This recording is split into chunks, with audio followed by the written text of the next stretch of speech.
안녕하세요. 안쌤입니다. 네. 지금은 제 52회 토픽 2 읽기 문제를 계속 풀어보고 있습니다. 오늘은 16번부터 아마 24번까지 풀어보려고 합니다. 네, 한번 시작해 볼까요? 16번부터 18번은 어떤 유형이냐면 여기 빈칸 괄호에 들어갈 말로 가장 알맞은 것을 고르는 그런 내용이잖아요. 그래서 세 문제가 나오는데 이것을 어떤 문제에 사실은 쓸 수 있는 거냐면 토픽 쓰기 52번 문항이 약간 이거랑 비슷해요. 그래서 여러분이 조금 가능하시다면 한국어 조금 더 잘하신다면 1, 2, 3, 4번을 좀 지우고요. 가리고 여기에 어떤 말이 들어갈까를 좀 예측을 해서 이 빈칸을 채우는 연습을 한다면 훨씬 한국어 실력이 늘어날 것 같아요. 근데 생각보다 어려워요. 그래서 저도 여기에 정답을 정확하게 맞히는 건 어렵더라고요. 그래서 생각보다 어렵지만 내가 조금 더 내 한국어 수준을 조금 더 높이고 싶다 이렇게 하시는 분들은 이 1, 2, 3, 4번을 지우고 그러니까 이렇게 가리고 그 부분을 가리고 여기에 그 빈칸에 어떤 말이 들어갈까를 한번 상상해서 추측해서 한번 적어보는 그런 과정을 해보시면 훨씬 한국어 실력이 늘어날 것이라고 생각합니다. 저희는 그냥 문제로 풀어볼게요. 네, 16번. 이것은 쓴맛에 대한 내용이군요. 사람들은 일반적으로 쓴맛을 꺼린다. 쓴맛, 쓰다라는 거죠. 맛이 쓰다. 그래서 우리가 달다 이렇게 하면 단맛, 그렇죠? 단맛, 신맛, 그죠? 단맛, 신맛, 쓴맛, 짠맛 뭐 이렇게 하겠네요. 그래서 쓰다라는 건 보통은 약이 쓰죠. 그래서 쓴맛을 꺼린다라는 거는 좋아하지 않는다, 싫어한다라는 거죠. 그래서 먹고 싶지 않다라는 거죠, 쓴맛을. 이것은 어떤 본능과 관계가 있다라고 합니다. 우리의 본능이라는 거는 내가 뭔가 생각하지 않아도 몸으로 그냥 바로 이렇게 나오는 그런 행동이라든지 그런 마음가짐이라든지 이런 게 본능이죠. 그래서 어떤 본능과 관계가 있을까요? 쓴맛을 꺼려 하는 게. 식물 중에는 독성이 있어 몸에 해로운 것들이 있다.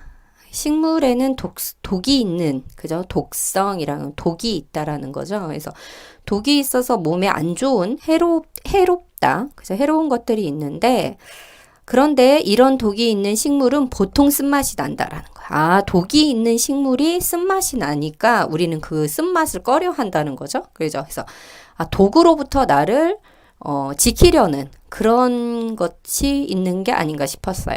네, 그래서 따라서 사람들은 무의식적으로 이게 본능적이라는 거예요. 그러니까 의식을 한다라는 건 내가 생각이나 무언가를 따지는 건데 무의식적이라는 거는 그런 거와 관계없이 정말 내가 몸이 알아서 그렇게 반응을 한다라는 거죠. 그래서 무의식적으로 쓴맛이 나는 것을 위험하다고 여기고 이를 거부하게 되는 것이다. 그래서 쓴맛이 보통은 독이 있다라는 거예요. 그러니까 내가 내 몸에 이제 독이 있는 것을 이제 그거를 보호하기 위해서 우리가 쓴맛을 싫어한다. 이런 이야기가 되겠네요.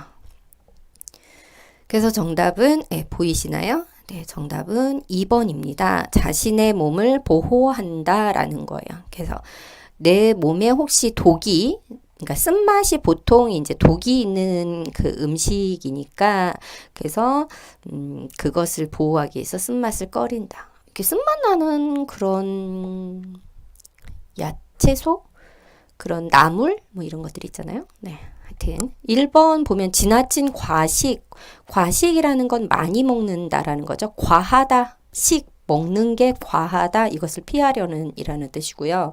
맛없는 음식을 멀리 하려는 쓴맛 나는 음식이 뭐 보통 맛없긴 하죠. 네. 입맛이 변화하는 것을 막다 이런 표현이고요. 그래서 정답은 2번이 되겠습니다. 17번 대화를 원활하게 하기 위해서는 상대방에게 내가 그의 말을 잘 듣고 있다는 느낌을 주어야 한다. 내가 이제 이거 의사소통과 관련된 거네요. 그래서 두 사람이 대화를 하는데 내가 이제 내 앞에 있는 사람이 이야기를 해요. 그럼 나는 그 사람의 말을 잘 듣는다는 그거를 보여줘야 되잖아요. 그럼 우리는 보통 뭐 눈을 맞추거나 그 사람의 눈을 맞추거나 아니면 뭐 고개를 끄덕이거나 아니면 이렇게 적당한 추임새, 어머, 그러니? 뭐 이런 적당한 추임새를 죽였죠. 하여튼 그런 게 있는데 이때 어떤 행동을 하면 좋다라고 나오네요. 어떤 행동? 그 사람의 말을 잘 듣고 있다는 걸 내가 조금 보여줘야 되는 그런 행동이겠죠? 네, 대부분의 나라에서 이런 행동은 긍정을 나타낸다. 내가 그 사람의 말을 잡고 있다. 이게 뭐 이렇게 고개를 막 이렇게 흔들거나 이러면 아니라는 뜻이잖아요. 긍정은 고개를 이제 끄덕이는 이런 행동이겠죠? 따라서 머리를 위아래로 움직이는 행동, 고개를 끄덕이다. 그죠? 그런 행동을 하면 상대방을 존중하고 이야기에 공감하고 있다는 인상을 줄 수 있다. 내가 그 사람의 눈을 보고 그 다음에 그 사람의 말에 고개를 끄덕이고 이렇게 하는 게 그 상대방의 말을 잘 들어주고 있다는 느낌을 준다는 거죠. 그래서 아까 지금 머리를 위아래로 움직이다. 이 행동이 뭐냐면 2번 고개를 끄덕이다. 이 표현입니다. 그래서 17번의 정답은 2번이 되겠어요. 손뼉을 친다? 우리가 이렇게 잘했어요. 이럴 때 이제 손뼉을 치는 거고요. 질문하면서 듣는 거는 이제 모르는 문제일 때, 그죠? 어떤 사람의 그런 거에 대해서 강연자가 있고 내가 이제 듣는 사람의 입장이라면 내가 어떤 강의를 듣고 이건 어떻습니까? 라고 질문하는 이런 게 됐고 들으면서 기록한다는 건 쓴다라는 거죠. 그래서 굉장히 중요한 내용일 때는 내가 쓰게 되는 그런 현상이겠죠. 17번, 그 다음에 18번. 봅시다. 사용 여부. 사용 여부라는 것은 사용을 하거나 그렇지 않거나 사용 여부라는 것은 그런 말입니다. 사용 여부에 관계없이 물건을 못 버리고 저장해 두는 사람들이 있다. 네, 이거는 무슨 말이냐면 내가 사용하지 않는데 집에 무언가를 버리지 못하는 버리지 못하는 사람들의 특징이죠. 그래서 아니야, 언젠간 쓸 거야 이러면서 절대 버리지 못하는 그런 사람들의 있습니다. 그래서 저와 가까운 사람도 어떤 사람도 집에 뭐 20년 된 책들이 그대로 있거나 막 이런 경우를 볼 수 있죠. 이게 이제 그 물건 못 버리는 사람들의 특징이죠. 옷 같은 경우도 언제 또 입을지 몰라 이러면서 이제 하나도 못 버리는 그런 사람도 있습니다. 이게 습관이에요. 그죠? 이런 사람도 있군요. 습관이나 취미로 수집하는 정도를 넘어서 그걸 넘었다라는 거죠. 그래서 뭐 습관이나 취미로 뭐 이렇게 텔레비전 같은 거 보면은 뭐 이게 장난감 이렇게 모으는 어른들도 있고 뭐 이런 거 보이죠. 예전에는 뭐 우표 수집 이런 것도 있었습니다. 그 수집하는 정도를 넘어서 생활에 방해가 될 정도로 심할 경우 이는 치료가 필요한 행동장애로 본다. 그래서 집이 정말 쓰레기로 이렇게 뒤덮여 있는 간혹 텔레비전에서 그런 사람도 볼 수도 있거든요. 그러니까 정리는 하나도 하지 않고 계속 모으기만 하는 그런, 그게 이제 어떤 그러니까 장애로 본다 이렇게 쓴다는 거죠. 정신질환 뭐 이런 거겠죠. 연구에 따르면 주변 사람들에게 사랑을 충분히 받지 못한 사람이 물건에 지나치게 집착한다고 한다. 이제 연구 결과를 예를 들었고요. 내가 사랑을 받지 못할 때 이제 물건에 집착한다. 그러니까 사람한테 받지 못한 사랑을 물건한테 이제 사랑으로 이렇게 표현을 한다는 거죠.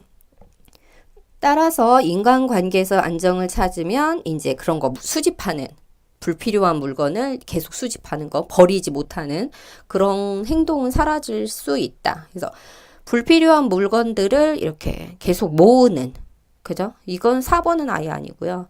3번, 그 물건들을 집에 쌓아두는 3번이 되겠네요.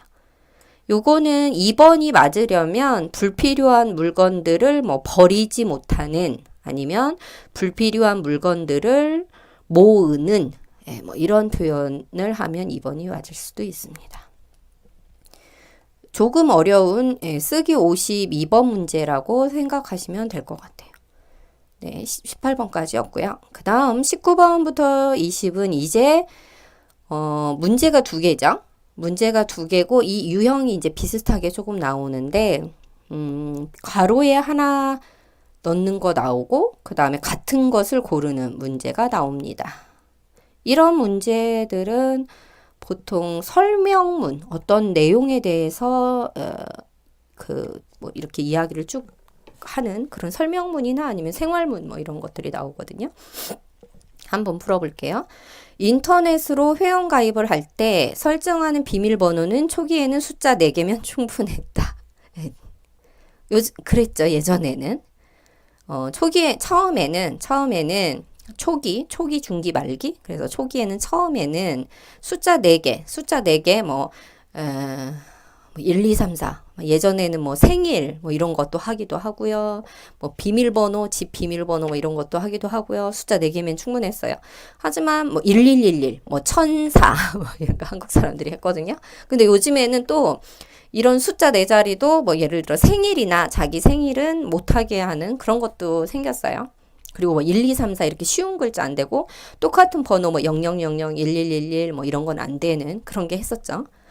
근데 보면 하지만 최근에는 보안, 그러니까 시큐리티, 그러니까 어떤 보안 강화를 위해서 특수 문자까지 넣어 만들어야 한다. 뭐 특수 문자는 뭐 느낌표, 뭐 언더바 이런 거겠죠. 그래서 그런 것까지 만들어야 한다라는 거예요. 그리고 더, 그죠? 그리고 더 비밀번호 변경도 주기적으로 해야 된다. 보통 한 30일에 한 번씩 이렇게 자꾸 비밀번호 바꾸라고 변경하다라는 게 바꾸라는 거잖아요. 그래서 비밀번호 처음에는 숫자 4자리면 그러니까 숫자 4자리로 만들었어요. 하지만 지금은 뭐 8자리, 10자리 뭐 이렇게 요구를 합니다. 그리고 변경하는 것도 계속 뭐 30일이면 30일 얼마씩 계속 하라고 이렇게 안내 문자를 하는 거죠. 그래서 여기는 게다가 그러니까 거기에 더해서 이런 뜻이에요. 이 때문에 가입자는 내가 이제 가입하는 사람이죠. 가입하는 사람은 번거로운 것은 물론이고 자주 바뀌는 비밀번호를 기억하지 못해 스트레스를 받는다. 네, 그래서 제가 이제 처음에 회원 가입했을 때 이게 비밀번호가 뭐였더라? 그러니까 아이디하고 이제 비밀번호를 처음에 설정을 하잖아요. 그러면 아이디는 보통 관계 없어요. 아이디는 몇 자리 이상 뭐 영문으로 기록을 하면 괜찮은데 비밀번호를 내가 자주 바꾸니까 이제 내 스스로도 이제 기억을 못 하는 거죠. 개인정보 보호를 가입자에게만 요구하지 말고 기업도 보안기술 개발에 적극 투자해야 한다. 이 사람은 왜 개인정보 보호를 가입자한테만 자꾸 바꾸라고 하느냐. 그거 말고 그 회원 가입하는 그 사이트, 그 사람들도 보안기술을 조금 더 강화를 해라. 이런 이야기를 하고 있군요. 개인한테만 왜 계속 이런 걸 요구하느냐. 이런 이야기였습니다. 그러면 위 글의 내용과 같은 것을 고르십시오. 조금만 줄여볼게요. 네, 볼까요? 가입자는 비밀번호 변경으로 스트레스를 받는다. 그렇죠?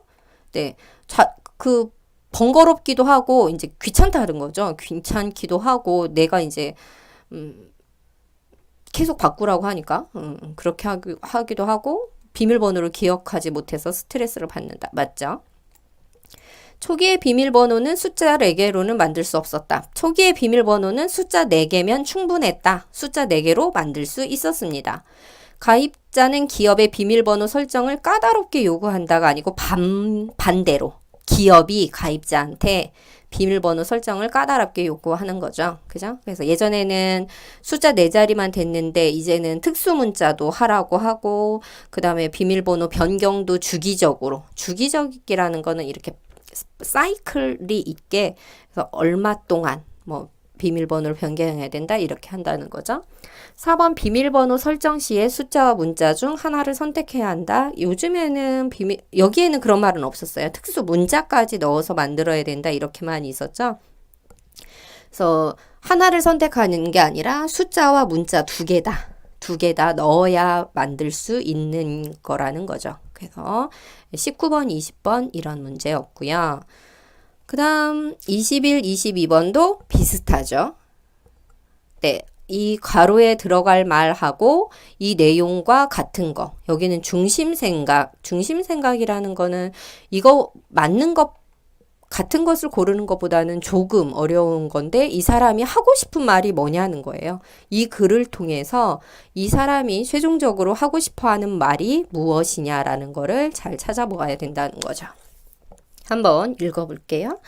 어떤 사람들은 연예인을 열광적으로 좋아하는 청소년들을 부정적으로 본다. 어떤 사람들은 그렇다는 거죠. 그럼 나는 그렇게 보지는 않는다는 이야기를 하고 싶은 거죠. 부정적이라는 거는 이 사람들을 좋지 않게 본다라는 거예요. 그러니까 그 팬들 있죠. 어떤 그 연예인을 좋아하는 팬덤 이라는 표현도 쓰고요. 팬. 그런 사람의 팬이라는 거죠. 학교 생활에는 소홀하면서 무조건 연예인만 쫓아다닌다고 생각하기 때문이다. 학교에는 소홀하면서 앞뒤를 재고 쫓아다니지는 않죠. 앞뒤를 잰다라는 건 뭐냐면, 앞에는 이렇고 뒤는 이러니까, 내가 이렇게 해야 되겠구나. 이거는 논리적인 사고, 굉장히 이성적인 사고죠. 근데 이거는 이제 이성적인 사고가 아니죠. 발을 빼지 않는다라는 거는 내가 어디에 참여하는 그 발이라는 게 내 발이잖아요. 내 발을 어느 공간에서 뺀다라는 건 안 하겠다, 철수하겠다라는 거고, 빼지 않는다는 거는 내가 거기에 참여하겠다라는 그런 의미죠. 발걸음을 맞춘다. 3번 발걸음을 맞춘다라는 건 뭐냐면, 옆 사람과 내 발걸음이 이렇게 같이 가는, 이렇게 같이 무언가를 한다라는 의미가 3번이 되겠고요. 앞뒤를 가리지 않는다는 게 1번과 반대 표현입니다. 앞뒤를 재고의 반대 표현이에요. 그래서 막 이렇게 열렬히 뭔가 이렇게 나 수업이 있는데 나 조금 있다가 예를 들어 시험이 있어. 그러면 콘서트가 있거나 팬의 어떤 그 연예인의 콘서트가 있거나 그러면 가면 안 되잖아요. 그런데 앞뒤를 재면 가면 안 돼. 하지만 앞뒤를 가리지 않으니까 이제 막 가는 거죠. 그래서 정답은 4번입니다. 네, 학교 생활에는 소홀하면서 그저 연예인을 쫓아다니니까 학교 생활, 공부라든지 이런 거에는 이제 소홀하다, 이제 잘 하지 않는다라는 거죠. 하지만 이제 이 사람의 이 하고 싶은 말은 이거의 반대라고 봅니다. 좋은 점도 있다. 그런 말을 하고 싶은 것 같아요. 하지만 청소년들이 연예인을 좋아하는 것을 그렇게 부정적으로 볼 일은 아니다. 이 사람의 생각입니다. 이 글을 쓴 사람, 말하고 싶어 하는 이 요지는 그거가 그렇게 나쁜 것만은 아니다. 취향이 비슷한 친구들을 사귈 수도 있고요. 이제 장점에 대해서 나옵니다. 그 팬들의 장점. 그런 친구를 사귈 수도 있고요. 그 다음에 공부나 입시로 인한 부담감에서 벗어날 수도 있기 때문이다. 그러니까 우리가 이제 학력 중심 사회가 되면서 계속 공부 하잖아요. 그래서 공부에 대한 스트레스가 심하니까 그것을 풀 수 있는 하나의 방법이 될 수 있다라는 거죠. 그들을 너무 부정적으로만 보지 말고 이해하려는 노력이 필요하다. 그래서 연예인들을 열광적으로 좋아하는 그런 시기가 있는데 그거를 이제 너무 부정적으로만 보지 말자라고 하는 게 이 사람의 중심 생각입니다. 한번 골라볼까요? 1번 청소년 시기에 인간관계를 넓히는 것이 좋다? 이런 말은 전혀 없죠. 네, 연예인을 좋아해도 성적에 영향을 주면 안 된다? 이런 말도 없습니다. 청소년들에게 입시의 부담감을 지나치게 주지 않아야 된다? 이런 말도 없죠. 연예인을 좋아하는 청소년에 대해 이해하는 마음을 가져야 된다. 네, 너무 부정적으로만 보지 말자라고 하는 게 이 사람의 생각입니다. 그래서 이 글의 중심 생각은 4번이 되겠어요. 부정적으로만 보지 말고 마지막에 나오죠. 이해하려는 노력이 필요하다. 네, 22번이었고요. 이제는 조금 더 긴 글이 나오죠. 글의 길이가 조금씩 이거는 1, 2, 3, 4, 5, 6, 6 요건 비슷했고요. 네, 23번만 좀 길어졌군요.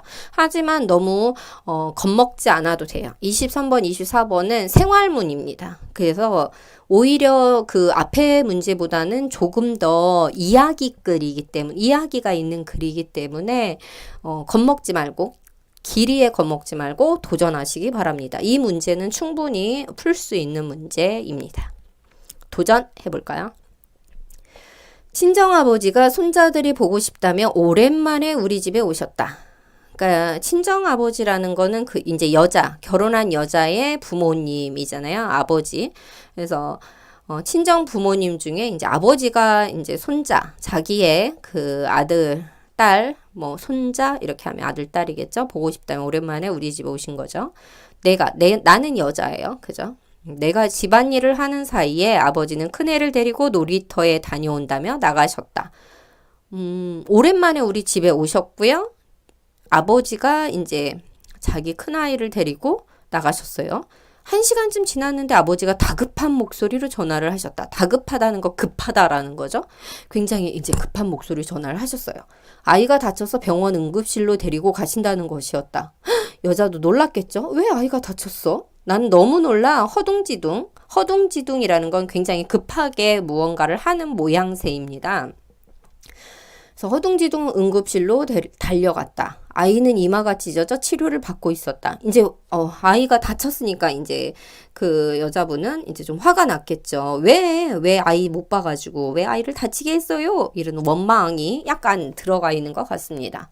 나도 모르게 아버지 애 좀 잘 보고 계시지 그러셨어요? 라며 퉁명스럽게 말했다. 그러니까 오랜만에 아버지가 집에 오셔가지고 아이를 데리고 그 놀이터에 갔는데 아이가 다쳤으니까 왜 이제 아이를 잘 돌보지 못했느냐라고 아버지를 약간 원망하는 그런 모습이 있습니다.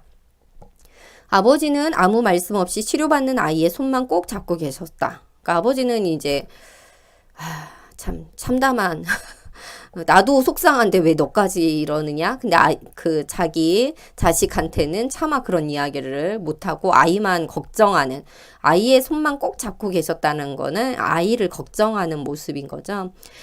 집에 와서 아이를 재우고 나서야 아버지 손등에 상처가 눈에 들어왔다. 예. 그때까지는 못 본 거예요. 아이만 보느라고 자기 자식만 소중하니까. 아버지의 아버지도 이제 아이가 그렇게 다쳤을 때는 아버지도 얼마나 놀라셨겠어요. 근데 그것까지는 미처 이제 나의 입장에서는 그걸 보지 못했다라는 거죠. 아이의 상처에는 그렇게 가슴 아파하면서 아버지의 상처는 미처 살피지 못했다. 네. 아이가 이제 아이를 병원 응급실로 데리고 갔을 때의 그 아버지의 마음까지는 미처 내가 이제 신경을 못 썼다라는 거죠. 나는 아버지에게 홧김에 내뱉은 말을 생각하며 약을 발라드렸다. 홧김에 내뱉은 말, 홧김에 한 말이죠. 이거는 뭐냐면 아버지 얘 좀 보고 애 좀 잘 보고 계시지 그러셨어요? 라는 말입니다. 이거를 생각하며 약을 발랐다라는 거죠. 밑줄 친 부분에 나타난 나의 심정은 굉장히 미안한 거예요. 아버지한테. 그래서 그러니까 아이의 상처는 그렇게 이제 아버지를 원망을 했으면서 아버지한테 있는 상처는 보지 못했다라는 거죠. 그래서 억울하다, 허전하다. 정답은 3번 후회스럽다라는 거예요. 굉장히 아버지한테 죄송한 마음입니다. 위 글의 내용과 같은 것을 고르십시오. 나는 친정아버지를 모시고 살고 있다. 아니죠. 보면은 친정아버지가 오랜만에 우리 집에 오셨다라고 되어 있습니다. 같이 살지는 않는다는 거죠. 아버지는 다친 큰애를 데리고 응급실에 가셨다. 네, 맞습니다. 여기 보면 아이가 다쳐서 병원 응급실로 데리고 가신다는 것이었다. 네, 그래서 2번이 맞고요. 나는 병원에서 아이가 다쳤다는 전화를 받았다. 아이가 다쳐서 병원에 갔다는 전화를 받은 거죠. 아버지는 매일 큰애와 놀이터에서 놀아주셨다. 굉장히 오랜만에 친정아버지가 이제 주인공의 집에 온 거고요. 그래서 이제 놀이터에 가서 놀아주신 경우입니다. 네, 여기까지가 24번 문제였습니다. 그래서 지금 16번부터 16번, 17번, 18번 이거는 빈칸에 맞는 것들, 그죠? 예, 빈칸에 들어가는 말을 찾는 게 16, 17, 18 같은 패턴, 항상 같은 패턴으로 나옵니다. 그래서 토픽의 문제는 문제 유형은 항상 같아요. 하지만 문제는 다 다르죠. 그래서 우리는 항상 예측할 수 없어요. 다음에 문제가 어떻게 나올지 모릅니다. 우리가 할 수 있는 거는 조금 더 문제를 많이 풀어보고요. 빨리 풀어보고요. 그 다음에 조금 더 많은 어휘를 얻는 것, 이런 것들이 중요한 거죠. 그리고 19번부터 그 24번까지는 계속 한 지문을 가지고 문제를 2개 푸는 유형, 이 유형을 계속 반복을 하고 있습니다. 여러분들은 어떤 걸 하셔야 되냐면 내가 모르는 단어가 있느냐? 아니면 22지문, 굉장히 긴 지문이죠. 몇 줄인가요? 1, 2, 3, 4, 5, 6, 7, 8, 9, 10 10줄이 있는데 이 10줄을 얼마나 빨리 읽을 수 있느냐. 그래서 23번, 24번 문제를 내가 2분 안에 풀 수 있느냐. 우리가 이제 한 문제당 1분의 시간을 좀 재보라고 하셨잖아요. 재보라고 제가 말씀드렸잖아요. 그래서 얼마나 빨리 푸느냐 이런 게 중요한 관건인 것 같습니다.